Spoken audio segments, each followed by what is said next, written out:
The first time he reported me missing, I was the one who answered the phone. That's the part people usually stop on me. They ask if I mean he reported someone with my name. They ask if there's another Marin Cole in Fenlow County. They ask if the caller sounded confused, drunk, high, elderly, angry, or scared. No, he sounded calm. He sounded polite. He sounded like a man making a call he'd been putting off because he didn't want to waste anyone's time. That's what made it work. If he had screamed, I could have handled it. If he had threatened me, I could have transferred the call, flagged the number, started the harassment workflow, and let a supervisor take over. If he had whispered something theoretical into the phone, I could have muted myself and rolled my eyes at Jules across the pod and documented him as another overnight caller trying to turn boredom into control. But he didn't do any of that. He called the police non-emergency line at 12:06 a.m., gave his name as Daniel, and said he needed a welfare check on a woman named Marin Cole. I was Marin Cole. I was sitting at console N-4 with my headset on, my left foot hooked around the chair base, and half-finished vending machine coffee cooling beside my keyboard. Fenlow County Communications had two sides after midnight. The 911 side had the big screens, the emergency medical scripts, the fire tones, the calls that could turn a room cold in 3 seconds. The non-emergency side had everything people thought was not urgent until it became someone else's liability. Noise complaints, civil standbys, alarm company transfers, loose dogs, parking issues, questions about protection orders that should have been asked for before the courthouse closed. People who wanted to speak to an officer but didn't want to say why until one was already on the way. And welfare checks. Welfare checks lived in an uncomfortable place. They're a routine until they're not. A neighbor hasn't seen an old man bring in his cans. A daughter can't reach her mother. A landlord sees mail stacking up. A coworker misses 3 shifts. Half the time, the person is asleep, angry, in the shower, at someone else's house, or simply tired of answering calls. Sometimes they call back furious because an officer knocked too loudly. The other half is why you send someone. I had moved to non-emergency 8 months earlier after admitting I was not as steady on emergency calls as I wanted to pretend, and I was finished with taking them 12 hours at a time.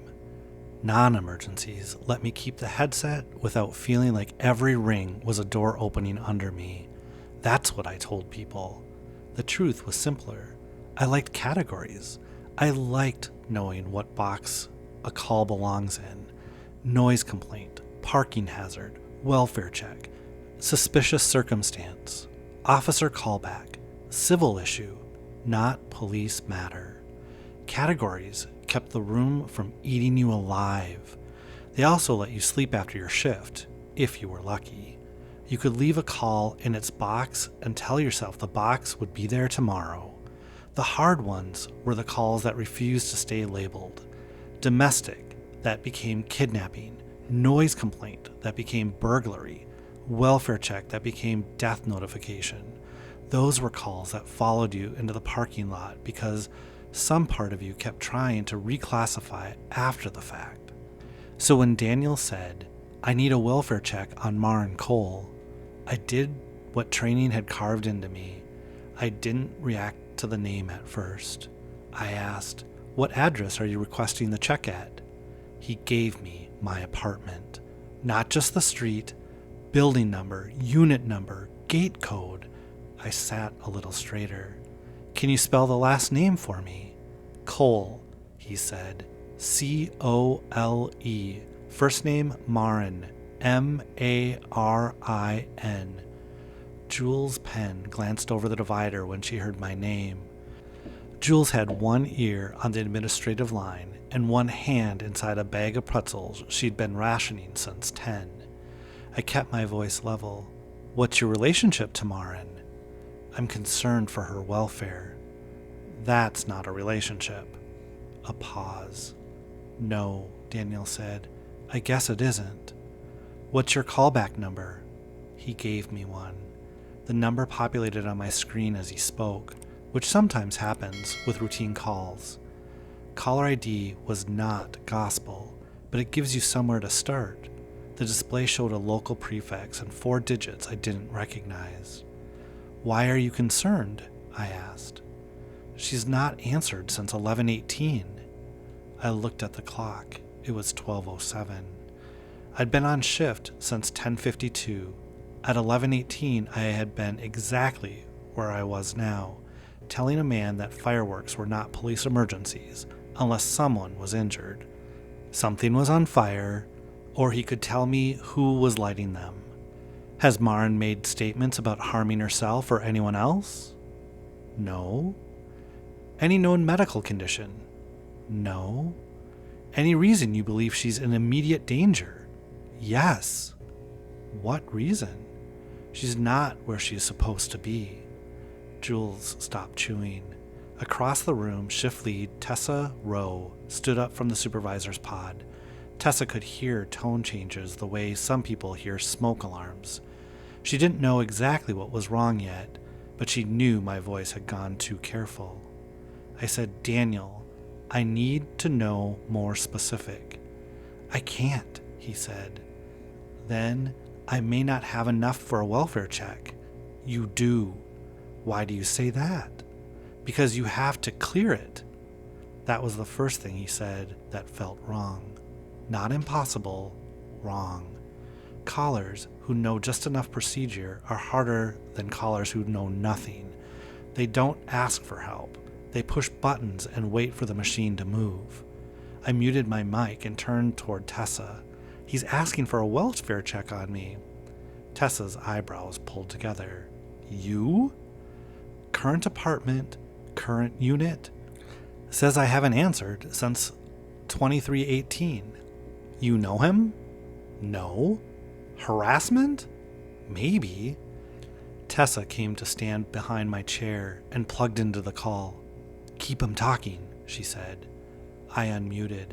Daniel, are you currently with Marin? No. When was the last time you saw her? I haven't. Then how do you know she hasn't answered since 11:18? Because that's what the note says. What note? The welfare check. Tessa pointed at my CAD screen. I opened a new event because that was what the caller had forced us to do. I hated that later. At the time, it was the cleanest category. Suspicious call would have been my instinct, but welfare check was what he was requesting, and he had a correct address, a named subject, and a claim of concern. You don't get to ignore welfare checks because the caller feels off. That rule saves people. That night, it almost lost me. Tessa typed a supervisor comment while I entered the event. RP request welfare check on call taker Marin Cole. Call taker present at console. Possible harassment, misuse, verify address. Before she sent it, she made me read the address back out loud. That's standard enough that it shouldn't have felt strange. Address verification saves lives. One wrong apartment number turns a welfare check into a neighbor complaint or a missed body. We verify, we repeat, we make the caller correct us. But hearing my own address in my own voice inside a call about whether I was missing made something in the room shift. Jules stopped pretending not to listen. The 911 side was busy with a medical alarm, but even over there, call taker Boyd looked up from his screen. Dispatch floors are built from half-heard things. You learn which sentences belong to normal trouble and which ones don't exist. Tessa pointed at my notes field. Add that you are physically present, she said. I typed subject call taker present at N-4 console. The line stayed for 2 seconds. Then the cursor jumped to the end and added a word I didn't type. Currently. Subject call taker present at N-4 console currently. I took my hands off the keyboard. Tessa saw it. Jules saw it.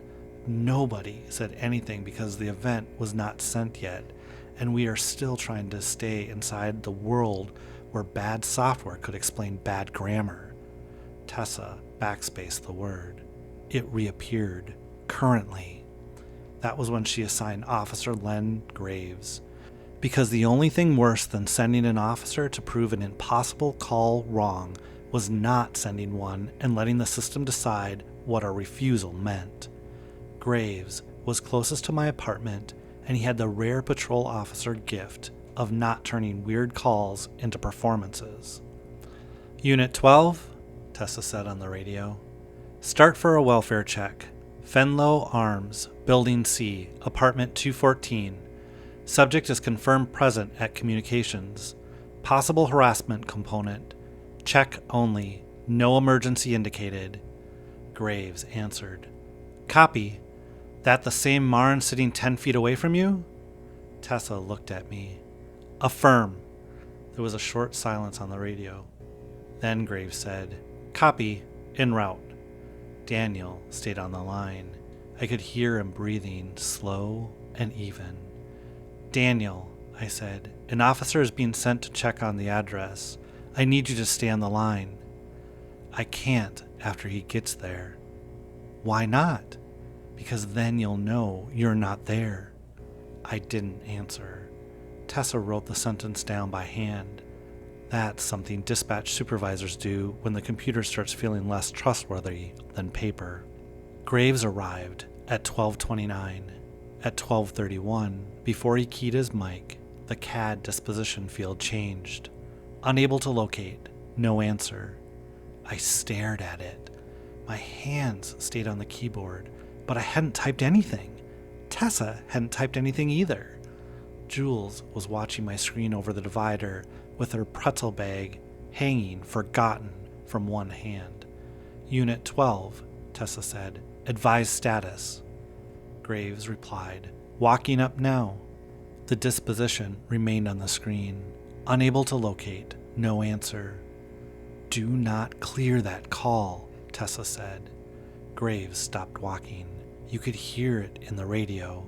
The little shift in breath. The change in background noise. Say again? Do not clear until I tell you. Copy. 30 seconds later, he said, No answer at the door. Lights off. No sound inside. I could see my apartment in my head as he described it. The cheap porch light that flickered when it rained. The plant by the door I kept forgetting to water. The chipped C-214 number plate. My spare shoes on the mat. Any signs of distress? Tessa asked. Negative. Curtains closed. Vehicle not here.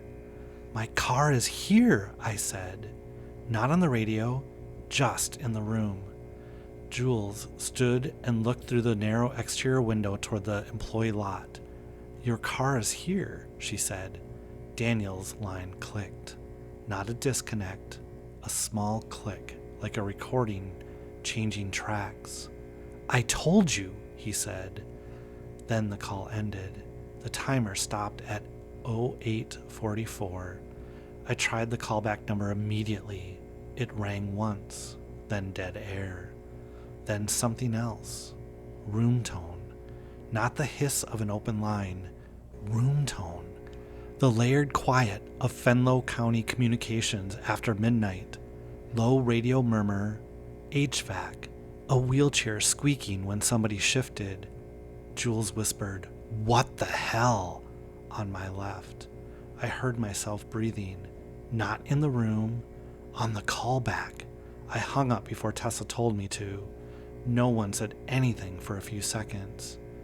Then, the 911 side toned out a medical call. And the floor moved again because the floor always moves again. That's one of the cruelest things about dispatch.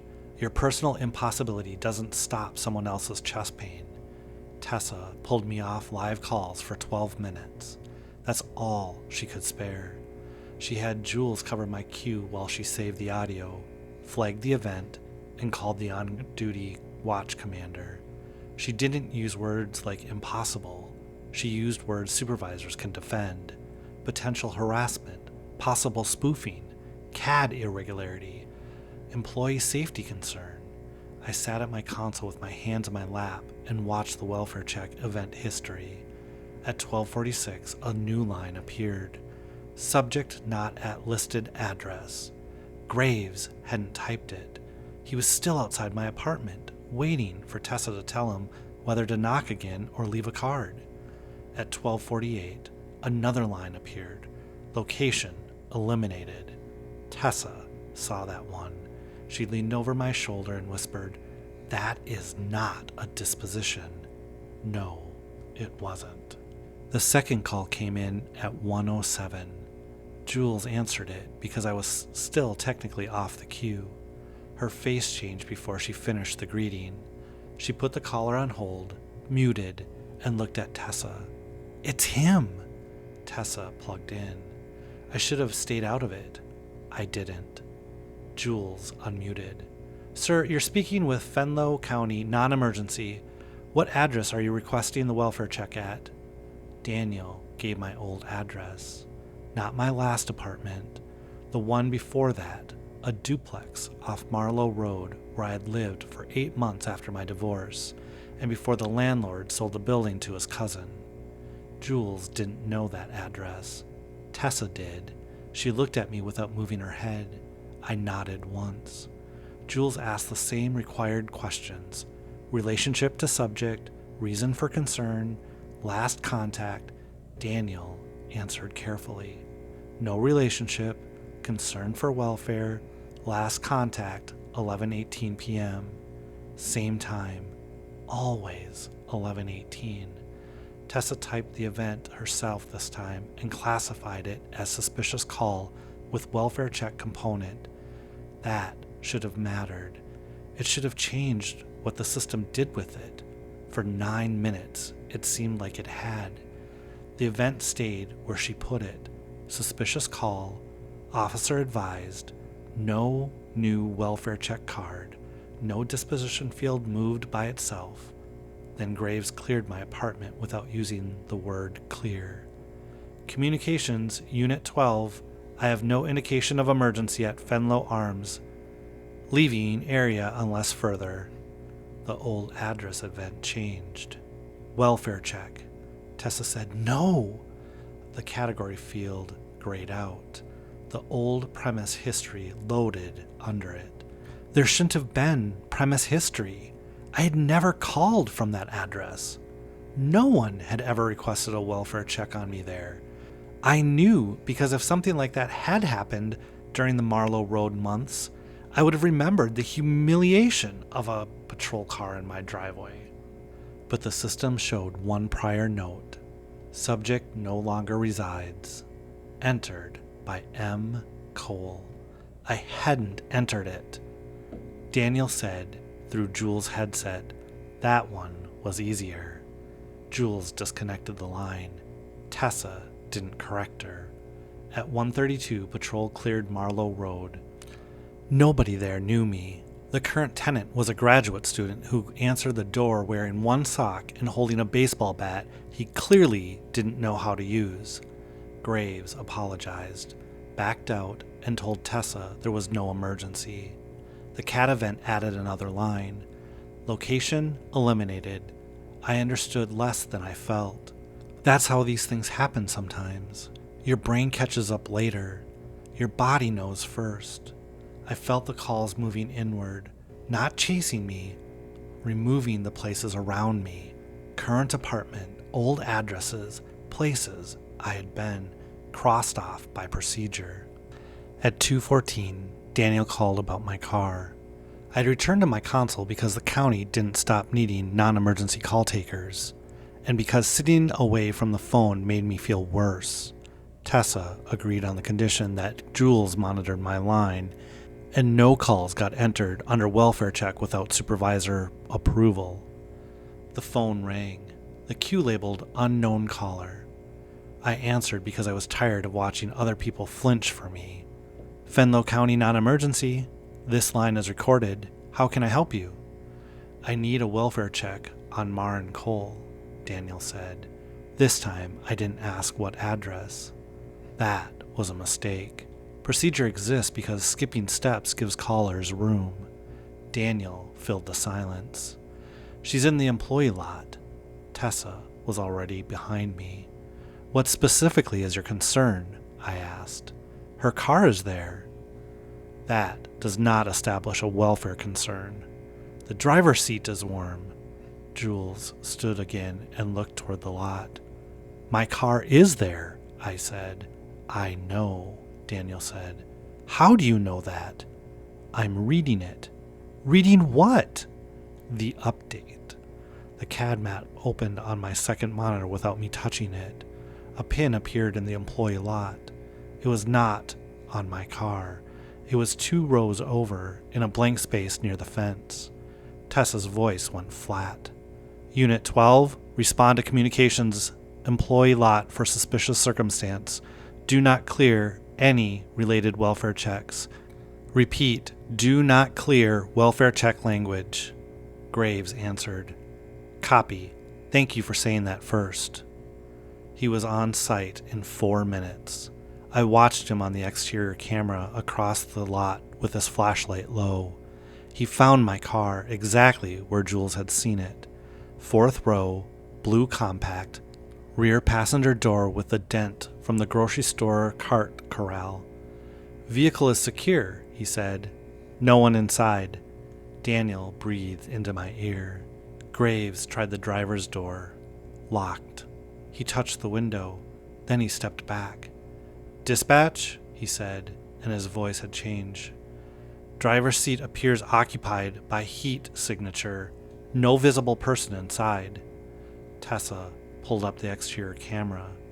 We were not supposed to use it for this kind of thing. It was meant for perimeter checks.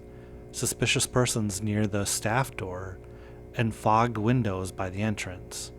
On the grainy image, my windshield had a soft, pale bloom over the driver's seat, exactly where a person's body would have warmed the glass from inside. A body-shaped absence. Daniel said, She left recently. I'm at my console, I said. I know. Then you know I'm not in my car. You are not in the car anymore. The caller disconnected. This time, I didn't call back. Tessa opened the playback. The recording began normally. My greetings, Daniel's request, my questions, his answers.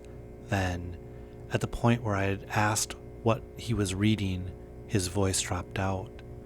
For 3 seconds, the waveform kept moving. My own voice came through the speakers. I'm not there.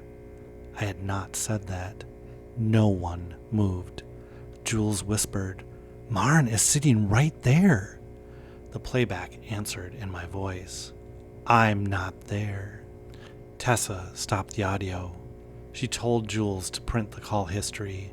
She told Graves to stay in the employee lot and not clear anything. She told me to take off my headset. I did. For almost 10 minutes, nothing happened except the normal work of the room. That may have sounded like relief. It wasn't. It was worse.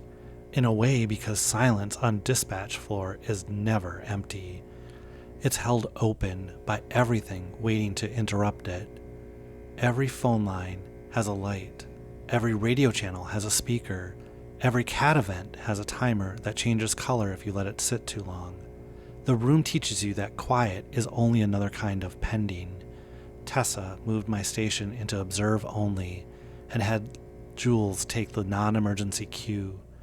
Just until we figure out whether it's following your login or your voice, she said.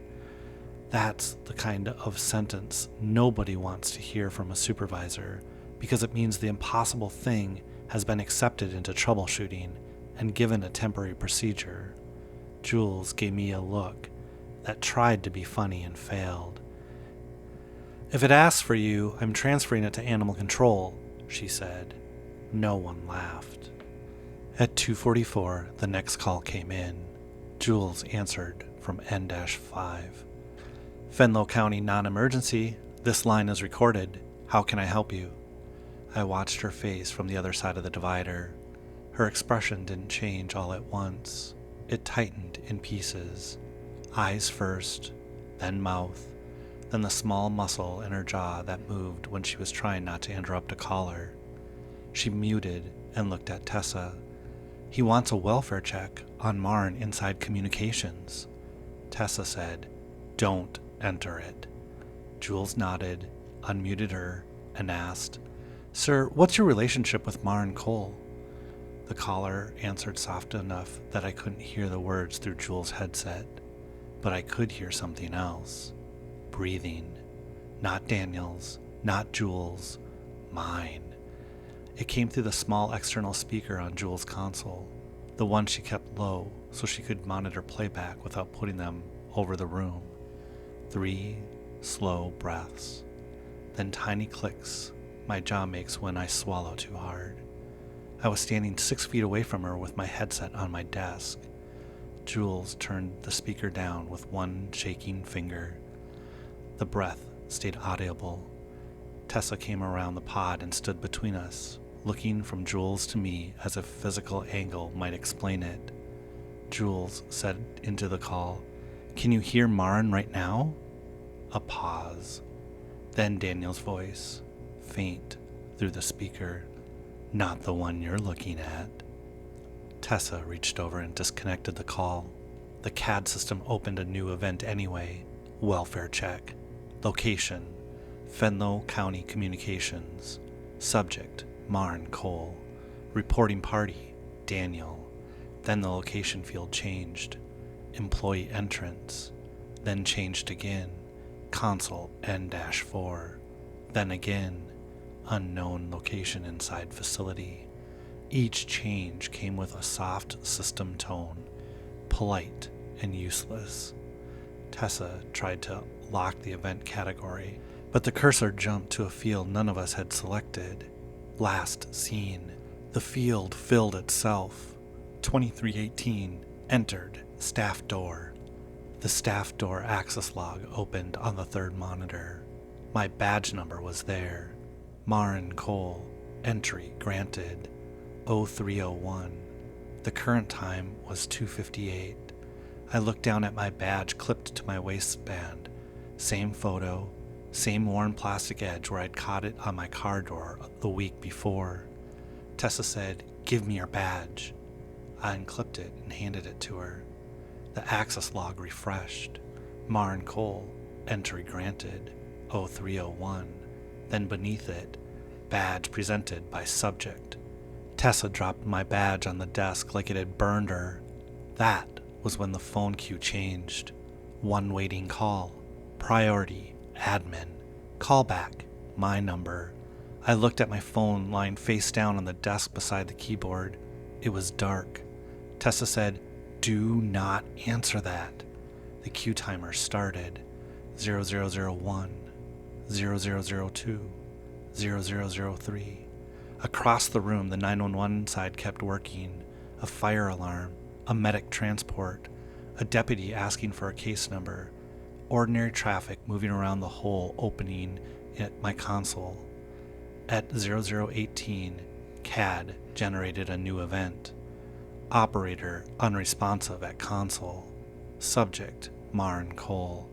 Location, Fenlow County Communications. Reporting party, pending. Tessa swore under her breath. Answering proves contact, she said.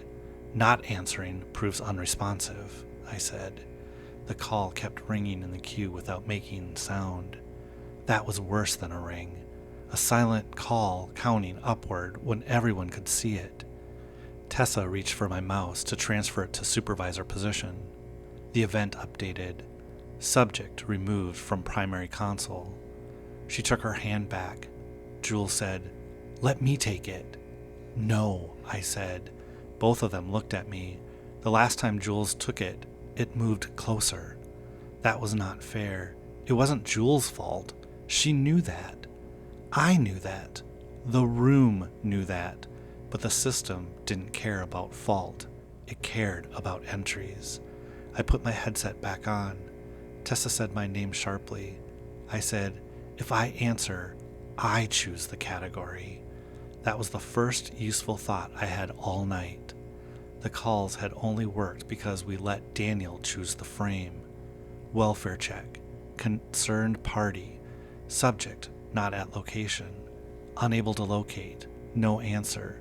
Each phrase was ordinary. Together, they built a cage. I clicked answer. Fenlow County non-emergency, I said. This line is recorded. State the reason for your call.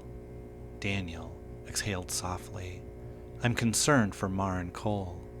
What is your full name? You know my name. I need you to state it for the record. Daniel. Last name. Static pressed against the line. Not loud, just enough to make the edges of his silence feel crowded. Daniel, I said, what is your last name? I'm trying to help. What is your callback number? You have it. I need you to state it. The CAD event flickered. Reporting party, pending. Tessa understood. She opened supervisor notes and began typing. Call taker Marin Cole present at console, speaking, observed by shift lead row and dispatcher Penn. I kept my voice even. What is your current location? I'm not the one missing. That's not what I asked. She's not where the note says she would be. What notes? The ones you keep clearing. I saw it then, not as a theory, as a shape. My apartment had cleared me as absent. My old address had cleared me as absent. My car had almost cleared me as absent. The system wasn't looking for me where I was. It was collecting proof of where I wasn't. A missing person isn't made only by a disappearance. Sometimes they're made by enough failed locations. Daniel, I said, are you requesting a welfare check? Yes. No welfare check will be created until you answer required reporting party questions. You have to send someone. We have an officer on scene. Not the right scene. What scene are you requesting? Inside communications. Are you currently inside Fenlow County Communications? No. Can you see the subject? No. Have you spoken with the subject tonight? He paused. Then, event type flickered. Welfare check. Suspicious call. Welfare check. Misuse of non-emergency line. Tessa typed faster. Caller refuses RP identifiers. Caller cannot confirm visual contact. Subject present. Have you spoken to the subject tonight? I repeated. Daniel said, you answered. I answered a non-emergency line as a call taker. That is not personal contact. You're making it hard. I'm documenting your call.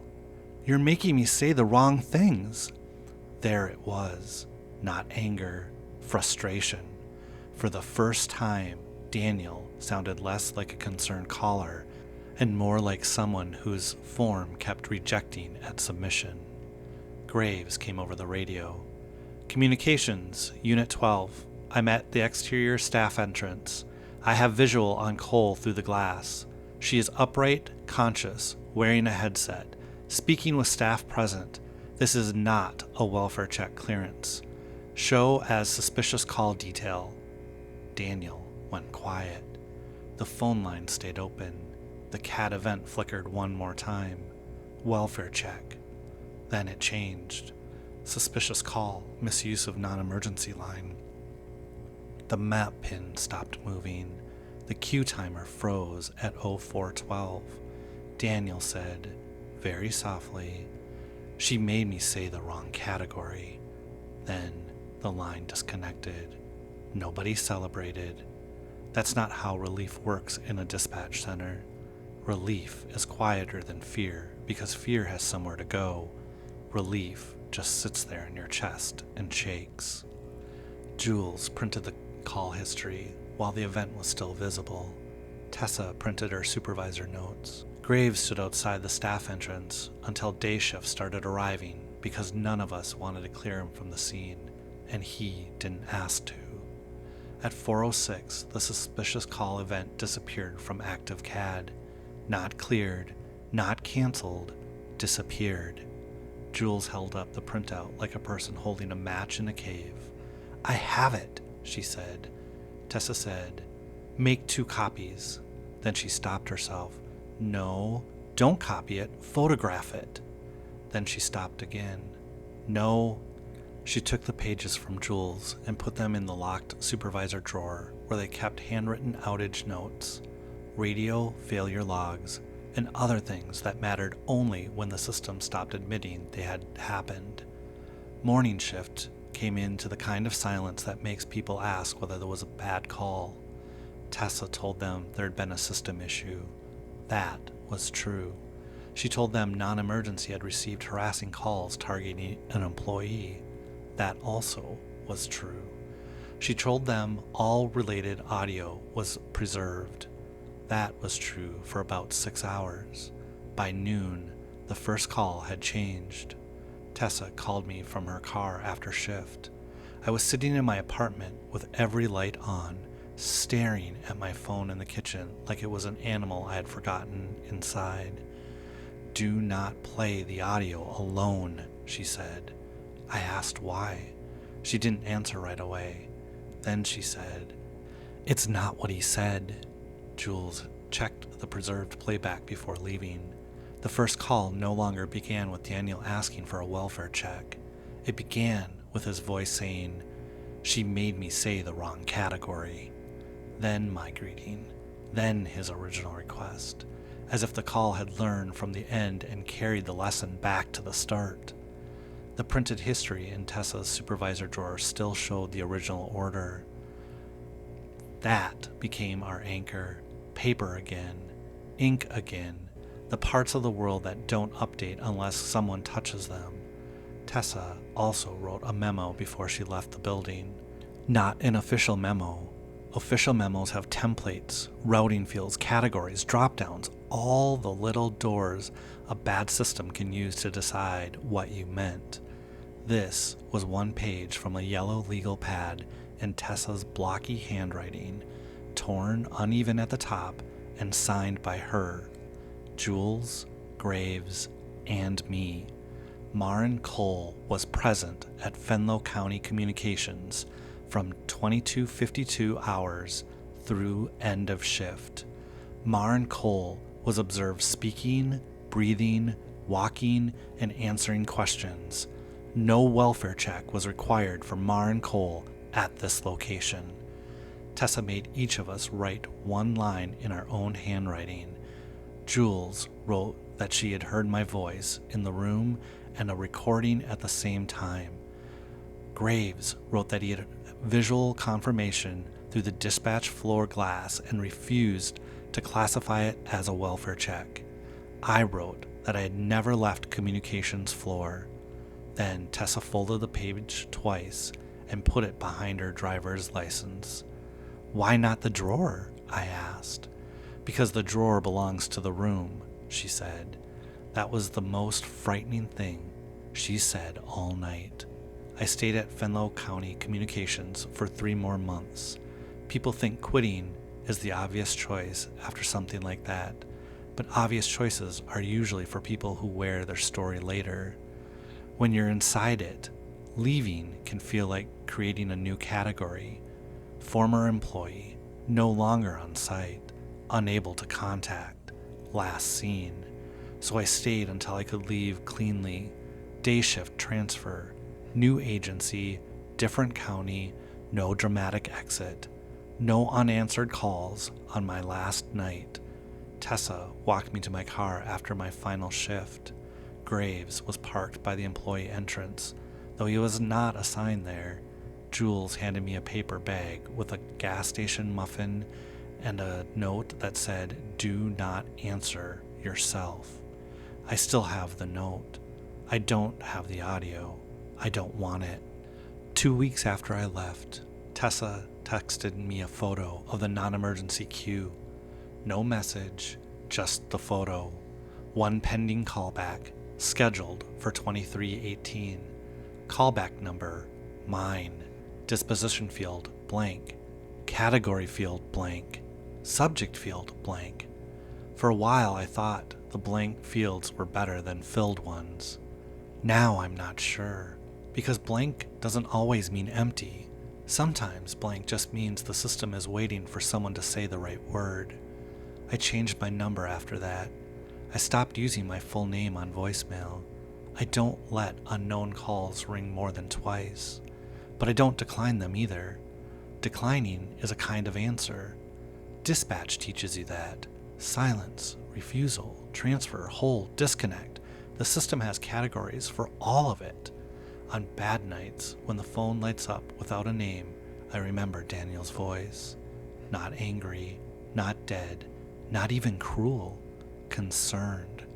That was what made him dangerous. Concern is one of the few things a system will move for at midnight. And if someone ever asks for a welfare check on me again, I know exactly what I will say first. Not my location, not my name, not whether I'm alone.